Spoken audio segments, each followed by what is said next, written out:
सभी स्टूडेंट्स को मेरा जय भीम, नमो बुद्धाय। और मैं राकेश कुमार आपके अपने चैनल SR स्टडी 1984 में आपका हार्दिक स्वागत करता हूं। और देखिए, जो आज का मेरा टॉपिक है वो है मौर्य साम्राज्य। तो देखिए, इतिहास विषय में मैं आपको मौर्य साम्राज्य आज पढ़ाने जा रहा हूं। देखिए, मौर्य वंश का संस्थापक चंद्रगुप्त मौर्य था। कौन था? चंद्रगुप्त मौर्य। इसका जो शासन काल समय अवधि है वो 322 ईसा पूर्व से 298 ईसा पूर्व तक रही है। शासन काल जो इसका रहा है वो 322 ईसा पूर्व से 298 ईसा पूर्व तक रहा है। देखिए, जैसे कि आप जानते हैं कि मौर्य वंश से पहले नंद वंश का शासन था। नंद वंश का शासन था और नंद वंश का जो अंतिम शासक था वो था घनानंद। तो घनानंद को हरा करके चंद्रगुप्त मौर्य ने मौर्य वंश की स्थापना की थी। और घनानंद को हराने में चाणक्य ने चंद्रगुप्त मौर्य की मदद की थी। किसकी मदद की थी? चंद्रगुप्त मौर्य की। मतलब चाणक्य ने जो है चंद्रगुप्त मौर्य, जो कि मौर्य वंश का संस्थापक था, उसकी मदद की थी, जो कि बाद में चंद्रगुप्त मौर्य का प्रधानमंत्री बना था। मतलब जिस टाइम चंद्रगुप्त मौर्य ने घनानंद के साथ में लड़ाई लड़ी तो उसमें चाणक्य ने चंद्रगुप्त मौर्य की मदद की और बाद में चाणक्य चंद्रगुप्त मौर्य का प्रधानमंत्री बना। अब देखिए, इससे आगे ध्यान देंगे। चाणक्य को कौटिल्य, विष्णुगुप्त आदि बहुत सारे नामों से जाना जाता है। चाणक्य के ये अन्य उपनाम भी हैं। कौटिल्य भी उसी का नाम है, विष्णुगुप्त भी उसी का नाम है। तो इन नामों से भी चाणक्य को जाना जाता है, कौटिल्य, विष्णुगुप्त। चाणक्य के द्वारा लिखित पुस्तक का नाम क्या था? अर्थशास्त्र। चाणक्य के द्वारा लिखित पुस्तक है अर्थशास्त्र, जिसका संबंध राजनीति से है। किससे है? राजनीति से। अब देखिए, उसके बाद में बात करते हैं आगे। देखिए, चंद्रगुप्त मौर्य जैन धर्म का अनुयायी था। मतलब जो चंद्रगुप्त मौर्य था वो जैन धर्म को मानने वाला था। यूनान के शासक सिकंदर के सेनापति, जो यूनान का शासक था सिकंदर, उसके सेनापति सेल्यूकस निकेटर और चंद्रगुप्त मौर्य के बीच युद्ध हुआ जिसमें सेल्यूकस निकेटर पराजित हुआ था। सही है। मतलब सिकंदर का जो सेनापति था सेल्यूकस निकेटर और जो चंद्रगुप्त मौर्य था मौर्य वंश का संस्थापक, इन दोनों के बीच में युद्ध हुआ और उस युद्ध में सेल्यूकस निकेटर हार गया था, पराजित हो गया था। ये युद्ध जो है 305 ईसा पूर्व में लड़ा गया था। इस युद्ध में पराजित होने पर सेल्यूकस निकेटर ने अपनी पुत्री कार्नेलिया की शादी चंद्रगुप्त मौर्य के साथ कर दी थी। देखिए, कार्नेलिया का जो दूसरा नाम है वो है हेलेना। क्या नाम है? हेलेना। कार्नेलिया भी इसी का, मतलब कार्नेलिया और हेलेना एक ही लड़की हैं। सही है। तो जब सेल्यूकस निकेटर चंद्रगुप्त मौर्य से हार गया तो सेल्यूकस निकेटर ने अपनी लड़की कार्नेलिया, जिसका दूसरा नाम हेलेना है, उसकी शादी चंद्रगुप्त मौर्य के साथ में कर दी थी। और युद्ध की संधि शर्तों के अनुसार 4 प्रांत, कौन कौन से 4 प्रांत? देखें, 4 प्रांत काबुल, कंधार, हेरात और मकरान चंद्रगुप्त को दे दिए थे। मतलब सेल्यूकस निकेटर ने अपनी लड़की कार्नेलिया की शादी चंद्रगुप्त मौर्य के साथ की और युद्ध की संधि शर्तों के अनुसार सेल्यूकस ने 4 प्रांत, 4 प्रदेश काबुल, कंधार, हेरात और मकरान चंद्रगुप्त मौर्य को दे दिए थे। चंद्रगुप्त मौर्य जैन धर्म का अनुयायी था और इसने एक जैनी गुरु, देखिए, और इसने एक जैनी गुरु भद्रबाहु से जैन धर्म की दीक्षा ली थी। किससे ली थी? भद्रबाहु। ये एक जैनी गुरु था भद्रबाहु, जिससे चंद्रगुप्त मौर्य ने जैन धर्म की दीक्षा ली थी। अब देखिए, इससे आगे बात करते हैं। मेगस्थनीज जो था वो सेल्यूकस निकेटर का राजदूत था। कौन था? मेगस्थनीज कौन था? मेगस्थनीज जो है ये सेल्यूकस निकेटर का राजदूत था, जो कि चंद्रगुप्त मौर्य के राजदरबार में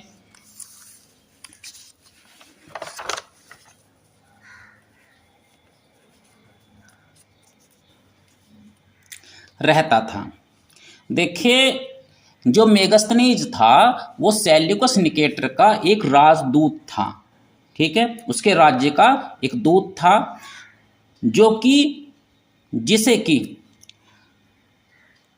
सेल्यूकस निकेटर के द्वारा चंद्रगुप्त मौर्य के राज दरबार में भेजा गया था। और आपको पता होना चाहिए कि मेगस्थनीज के द्वारा जो लिखी गई पुस्तक है वो है इंडिका। क्या है? इंडिका। मेगस्थनीज के द्वारा लिखी गई पुस्तक है इंडिका। इस पुस्तक में पाटलिपुत्र का ही नहीं बल्कि संपूर्ण मौर्य साम्राज्य के शासन का विवरण मिलता है। क्या?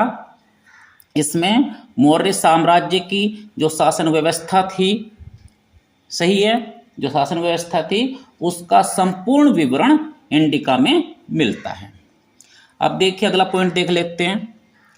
चंद्रगुप्त मौर्य और सेल्यूकस के बीच हुए युद्ध का वर्णन एक व्यक्ति है एप्यानस।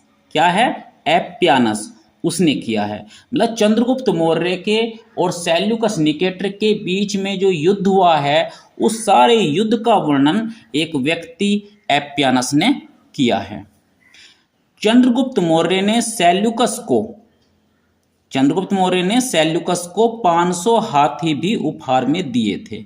सही है, मतलब जब चंद्रगुप्त मौर्य के और सेल्यूकस निकेटर के बीच में युद्ध हुआ और सेल्यूकस निकेटर युद्ध में हार गया तो उस युद्ध की संधि शर्तों के अनुसार पहले सेल्यूकस निकेटर ने अपनी लड़की हेलेना की शादी चंद्रगुप्त मौर्य के साथ में कर दी और 4 प्रांत काबुल, कंधार, हेरात और मकरान, ये चारों प्रांत चंद्रगुप्त मौर्य को दे दिए। और उसके बाद में सेल्यूकस निकेटर ने जो है उसको, माफी चाहता हूँ, चंद्रगुप्त मौर्य ने सेल्यूकस निकेटर को 500 हाथी उपहार में दिए थे। अब देखिए, उसके बाद में देखते हैं चंद्रगुप्त मौर्य की मृत्यु। चंद्रगुप्त मौर्य की मृत्यु कैसे हुई थी? 298 ईसा पूर्व में श्रवणबेलगोला, कर्नाटक में उपवास के द्वारा हुई थी। कैसे हुई थी? चंद्रगुप्त मौर्य की जो मृत्यु हुई थी वो 298 ईसा पूर्व में श्रवणबेलगोला में उपवास के द्वारा हुई थी, मतलब व्रत रखने से हुई थी। कहाँ पर हुई थी? श्रवणबेलगोला ये कहाँ पर है? ये आपका कर्नाटक में पड़ता है। कहाँ पर है ये? कर्नाटक में है श्रवणबेलगोला। और मृत्यु कब हुई है? 298 ईसा पूर्व में।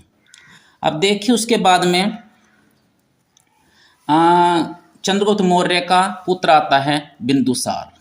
कौन आता है? बिंदुसार।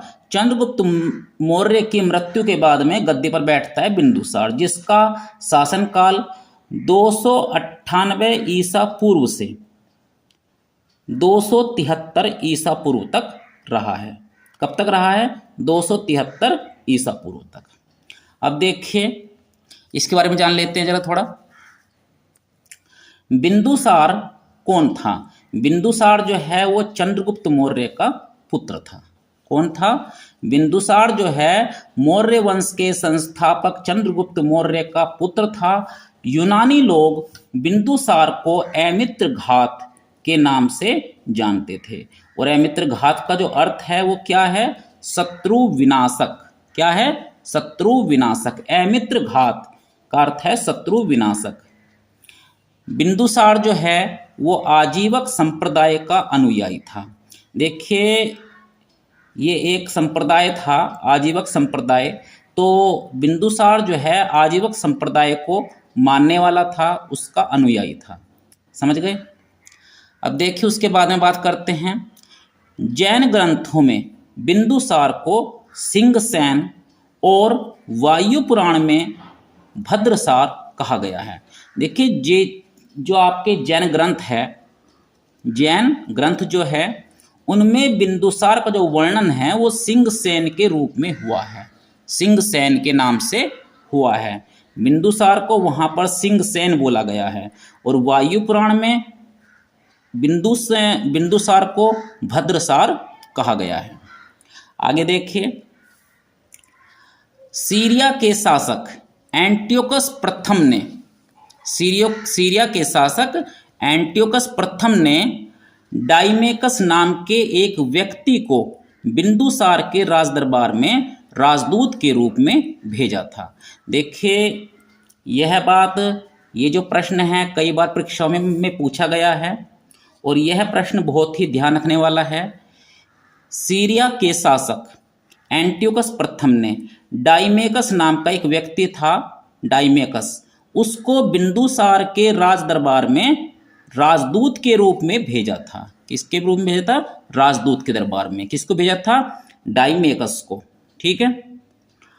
उसके बाद देखें, बिंदुसार ने सीरिया के शासक एंटियोकस प्रथम से, किससे? एंटियोकस प्रथम से मदिरा, सूखे मेवे और एक दार्शनिक भेजने की प्रार्थना की थी। सही है, एक दार्शनिक भेजने की प्रार्थना की थी। मतलब जो बिंदुसार था उसने सीरिया के शासक एंटियोकस प्रथम से कुछ सूखे अंजीर, मेवे वगैरह और एक दार्शनिक भेजने की प्रार्थना की थी।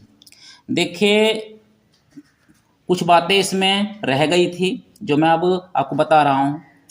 जो बिंदुसार की जो जीवन संगनी थी, मतलब जो पत्नियां थी, उनके नाम क्या क्या हैं?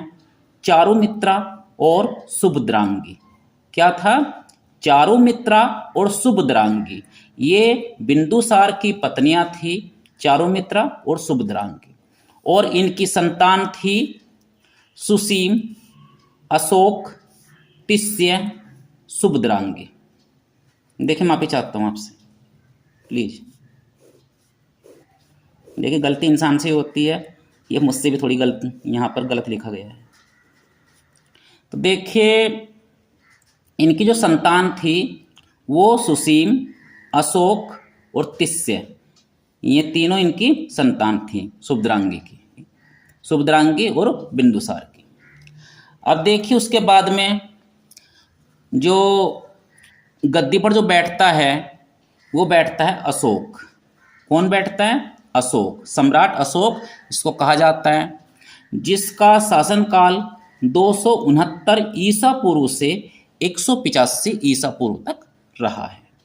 269 ईसा पूर्व से 185 ईसा पूर्व इसका शासनकाल रहा है और इसे सम्राट अशोक के नाम से जानते हैं। तो देखिए उसके बाद बिंदुसार का उत्तराधिकारी अशोक महान हुआ, जो 269 ईस्वी में मगध की राजगद्दी पर बैठा। कब बैठा? 269 ईस्वी में मगध की राजगद्दी पर वह बैठा था। राजगद्दी पर बैठने के समय अशोक अवंती एक उस समय प्रदेश था, अवंती, वहाँ का यह राज्यपाल था, वहाँ का ये राज्यपाल था। और अवंती की जो राजधानी थी वो थी उज्जैन। क्या थी? उज्जैन। तो राजगद्दी पर जिस समय अशोक सम्राट बैठा तो उस समय जो अशोक था वह अवंती का राज्यपाल था। पुराणों में अशोक को अशोकवर्धन कहा गया है, पुराणों में अशोक को अशोकवर्धन कहा गया है।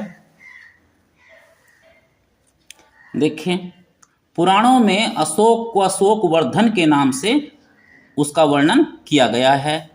बौद्ध ग्रंथों के अनुसार अशोक ने अपने शुरू के प्रारंभिक जीवन में वह बहुत ज़्यादा क्रूर था।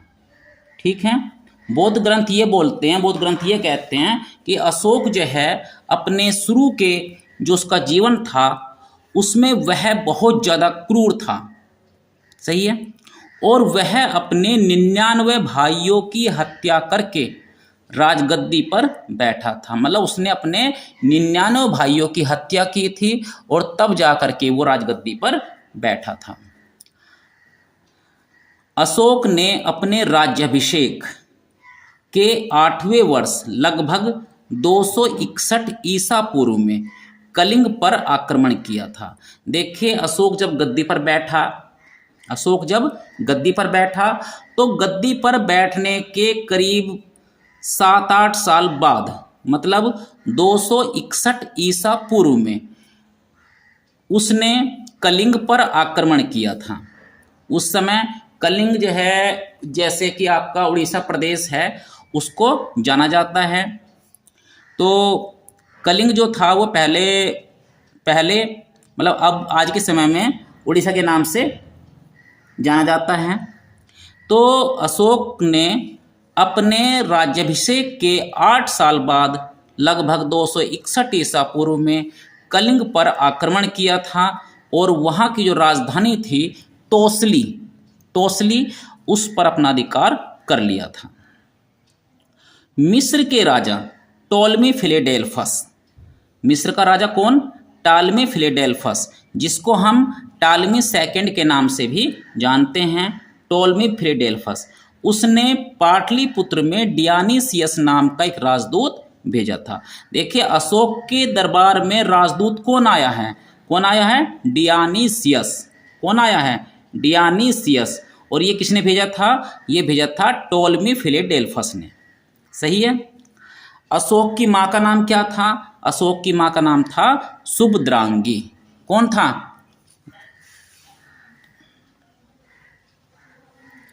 देखिए, अशोक की जो माँ थी उसका नाम था सुभद्रांगी।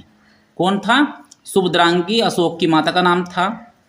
अशोक ने अपने जीवन काल में बौद्ध धर्म को अपनाया था और उसने बौद्ध धर्म के प्रचार के लिए अपने पुत्र महेंद्र और अपनी पुत्री संघमित्रा को श्रीलंका भेजा था। देखिए, अशोक सम्राट ने श्रीलंका में बौद्ध धर्म का प्रचार करने के लिए अपने किस संबंधी को भेजा? तो यह प्रश्न आता है। तो उसने अपने पुत्र महेंद्र और पुत्री संघमित्रा को श्रीलंका भेजा था। सही है, उसने अपने पुत्र महेंद्र और पुत्री संघमित्रा को श्रीलंका भेजा था। अब देखिए, यह प्रश्न भी कई बार पूछा जा चुका है। जो कंपटीशन के एग्ज़ाम होते हैं, जैसे कि एसएससी है, रेलवे वगैरह है, पटवारी, उत्तर प्रदेश पुलिस, इसमें ये जो वीडियो है ये खासकर ऐसी ही भर्तियों के लिए है। तो देखिए, भारत में जो शिलालेख हैं उनका प्रचलन सबसे पहले किसने किया? तो वो किया है अशोक ने। किसने किया है? अशोक ने किया है। अशोक के शिलालेखों में ब्राह्मी, खरोष्टी, ग्रीक और अरमाइक लिपि का प्रयोग हुआ है। जैसे कि देखिए, हम जानते हैं कि हिंदी भाषा को लिखने में हम देवनागरी लिपि का प्रयोग करते हैं। हिंदी भाषा को लिखने में हम देवनागरी लिपि का प्रयोग करते हैं। तो इसी तरह से जो अशोक के शिलालेख हैं उनमें ब्राह्मी, खरोष्टी, ग्रीक और अरमाइक लिपि का प्रयोग हुआ है। सही है। ग्रीक और अरमाइक लिपि के जो अभिलेख है वो कहाँ से मिलते हैं? अफगानिस्तान से मिलते हैं। ग्रीक और अरमाइक लिपि के जो अभिलेख है वो अफगानिस्तान से मिलते हैं। खरोष्टी लिपि के जो अभिलेख है वो पश्चिमी पाकिस्तान से मिलते हैं। खरोष्टी लिपि के अभिलेख कहाँ से मिलते हैं? पश्चिमी पाकिस्तान से। और ब्राह्मी लिपि के अभिलेख कहाँ से मिलते हैं? ये मिलते हैं आपके भारत से। सही है। उसके बाद देखिए,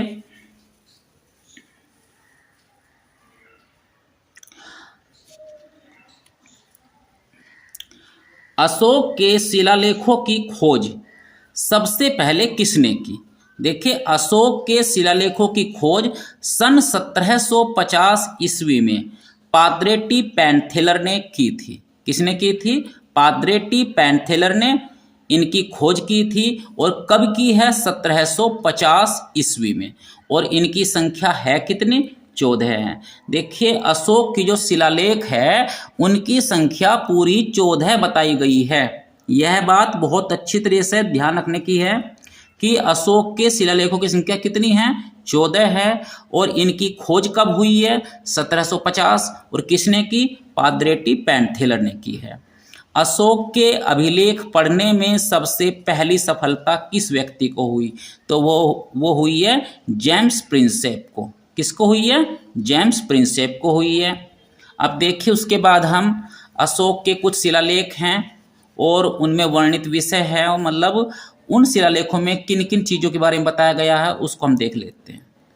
देखिए, पहला शिलालेख है अशोक का जो पहला शिलालेख है, इसमें पशु बलि की निंदा की गई है। मतलब इसमें ये कहा गया है कि पशुओं की बलि देना बहुत ज़्यादा बुरी बात है। उसकी तो इसमें जो है पशुओं की बलि देने की मनाही की गई है, उसकी निंदा की गई है। अब देखिए, दूसरा शिलालेख में क्या है? दूसरे शिलालेख में इसमें मनुष्य और पशु दोनों की चिकित्सा व्यवस्था का वर्णन किया गया है। सही है। इसमें जो है मनुष्य और पशु, दूसरे शिलालेख में मनुष्य और पशु दोनों की चिकित्सा व्यवस्था का वर्णन किया गया है। उसके बाद में देखिए, बात करते हैं 7वां और 8वां शिलालेख। देखिए, दूसरे के बाद में 7वां और 8वें शिलालेख की बात करते हैं, क्योंकि ये कुछ शिलालेख मैंने इसमें नोट किए हैं जो कि परीक्षा की दृष्टि से बहुत ज़्यादा महत्वपूर्ण हैं। तो देखिए, 7वां और 8वां जो शिलालेख है, इसमें अशोक की तीर्थ यात्राओं का उल्लेख किया गया है। इसमें बताया गया है कि बौद्ध धर्म के प्रचार के लिए अशोक ने जो है कहाँ कहाँ किन किन देशों की यात्राएं की है, किन किन स्थानों की यात्राएं की है, तो वो सब 7वें और 8वें शिलालेख में बताया गया है। उसके बाद देखिए 11वां शिलालेख। 11वें शिलालेख में क्या है?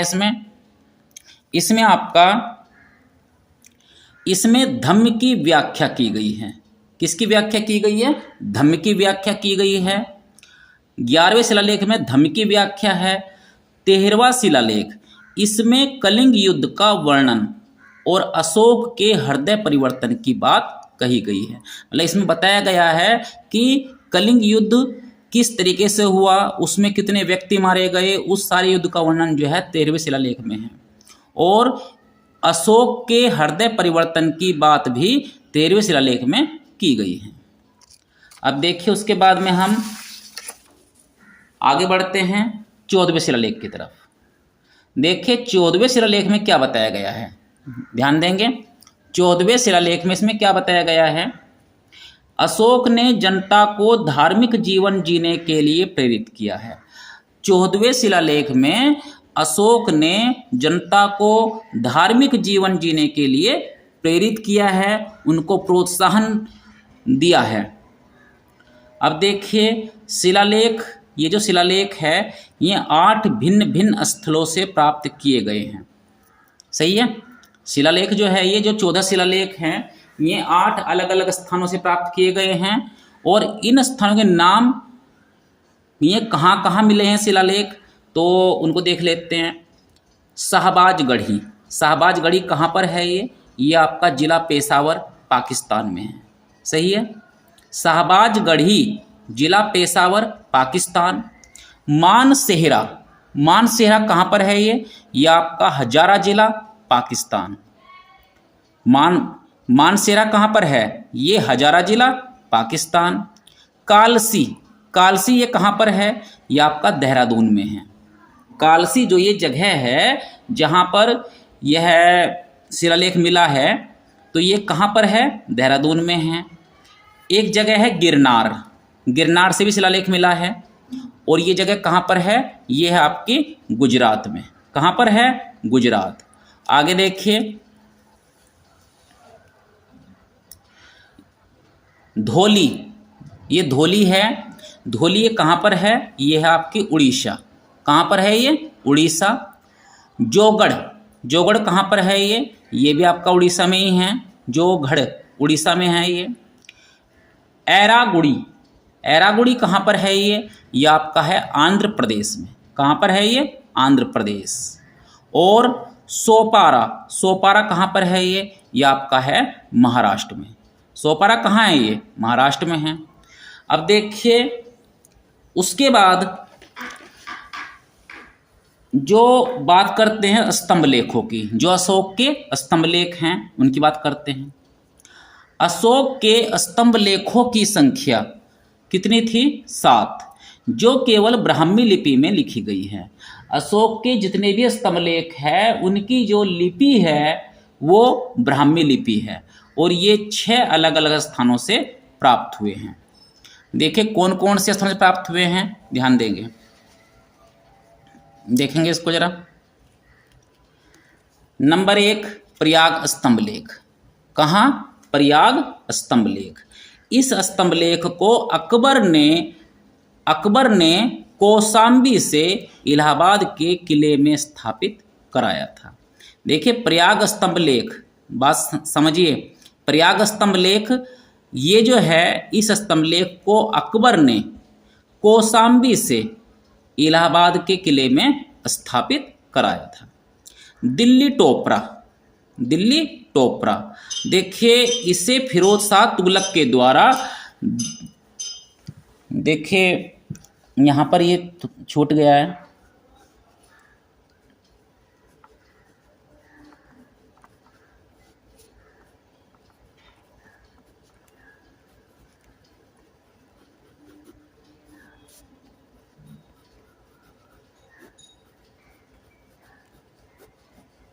देखें दिल्ली टोपरा, इसे फिरोज शाह तुगलक के द्वारा टोपरा से दिल्ली लाया गया था।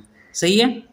जो दिल्ली टोपरा जो ये स्तंभ लेख है, इस स्तंभ लेख को फिरोज शाह तुगलक के द्वारा टोपरा से दिल्ली लाया गया था। उसके बाद बात करते हैं रामपुरवा अभिलेख। रामपुरवा स्तंभ लेख जो है ये चंपारण बिहार में स्थित है। कहाँ पर है?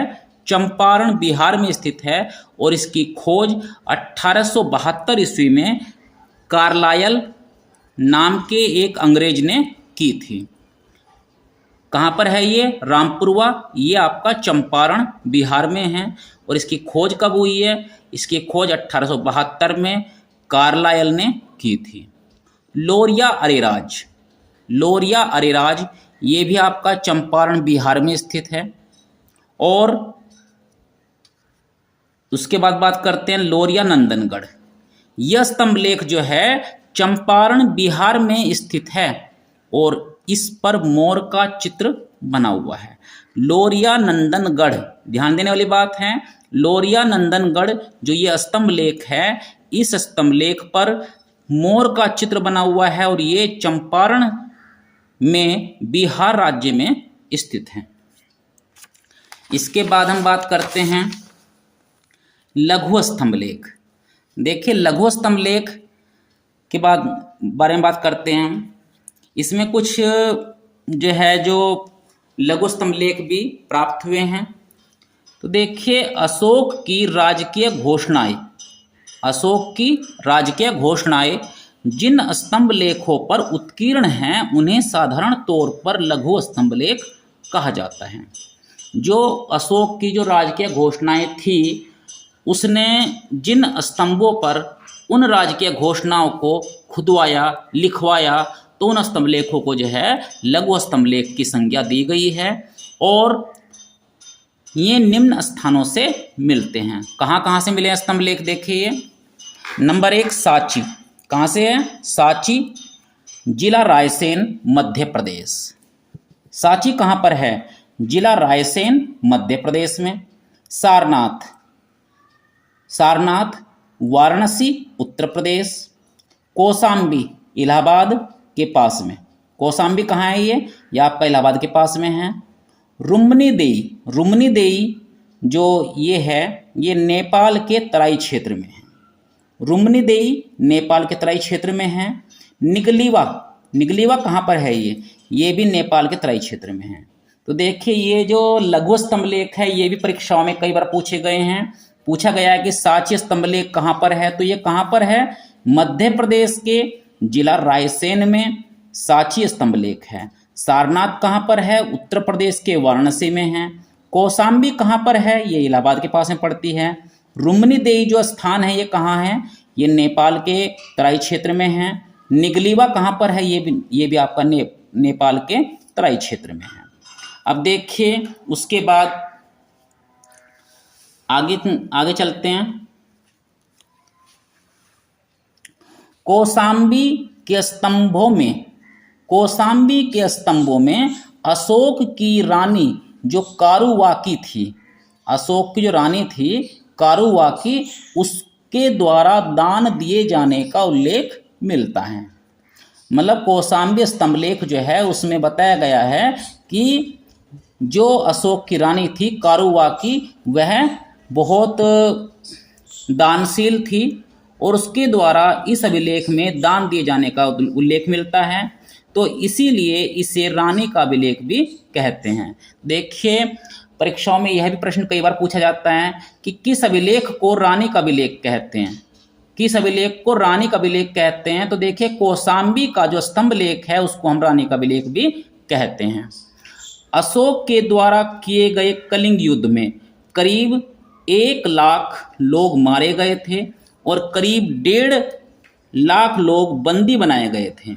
जब अशोक ने कलिंग पर आक्रमण किया तो उस युद्ध में एक बहुत भयंकर युद्ध हुआ वह है, और उस भयंकर युद्ध में करीब 1 लाख लोग मारे गए और 1.5 लाख लोगों को बंदी बना लिया गया। और इस युद्ध में बहुत ज़्यादा संख्या में लोगों के मारे जाने से अशोक का जो हृदय था वो परिवर्तित हो गया, पिघल गया। ठीक है, उसके बाद देखिए अगला जो हमारा पॉइंट है क्या है, सम्राट अशोक के समय में ही बौद्धों का 3रा महासम्मेलन हुआ था, जिसे हम बौद्ध संगीति के नाम से जानते हैं। तो देखिए जो बौद्ध धर्म की जो 3री बौद्ध संगीति हुई वो सम्राट अशोक के शासनकाल में ही हुई थी। यह प्रश्न भी परीक्षा की दृष्टि से बहुत ज़्यादा महत्वपूर्ण है। कई बार परीक्षा में पूछा गया है कि बौद्ध धर्म की जो 3री बौद्ध संगीति है वो किस शासक के शासनकाल में हुई, तो वो सम्राट अशोक के शासनकाल में हुई है 3री बौद्ध संगीति। और उसने बौद्ध धर्म के प्रचारकों को चीन, नेपाल, श्रीलंका, बर्मा आदि देशों में भेजा था। उसके बाद देखिए ये कुछ 2-3 प्रश्न हैं, इनको और देख लेते हैं बस। देखिए अशोक का सबसे छोटा स्तंभलेख क्या है, वह है रुम्निदेई। क्या है, अशोक का सबसे छोटा जो स्तंभलेख है वो है रुम्निदेई। नंद वंश का जो अंतिम शासक था वो था बृहद्रथ। क्या था, नंद वंश का जो अंतिम शासक था वो था बृहद्रथ। इसकी हत्या इसके ही सेनापति पुष्यमित्र शुंग ने 185 ईसा पूर्व में कर दी थी। तो देखिए नंद वंश का सेनापति कौन था, नंद वंश का जो अंतिम जो शासक था वो कौन था, बृहद्रथ। कौन था, बृहद्रथ। नंद वंश का अंतिम शासक कौन था, बृहद्रथ। और इसकी हत्या किसने की, इसके ही सेनापति पुष्यमित्र शुंग ने, जो कि ब्राह्मण वंश से संबंधित था, उसने 185 ईसा पूर्व में इसकी हत्या कर दी थी। तो देखिए आज मैंने आपको मौर्य वंश के 3 शासकों बिंदुसार, चंद्रगुप्त मौर्य और बिंदुसार और अशोक के बारे में मैंने आपको पढ़ाया। उम्मीद करता हूं कि मेरे द्वारा दी गई जानकारी आपको बहुत अच्छी लगी होगी, काफ़ी पसंद आई होगी। तो यदि आपको मेरी वीडियो अच्छी लगी हो तो प्लीज़ वीडियो को लाइक करें, चैनल को सब्सक्राइब करें। धन्यवाद।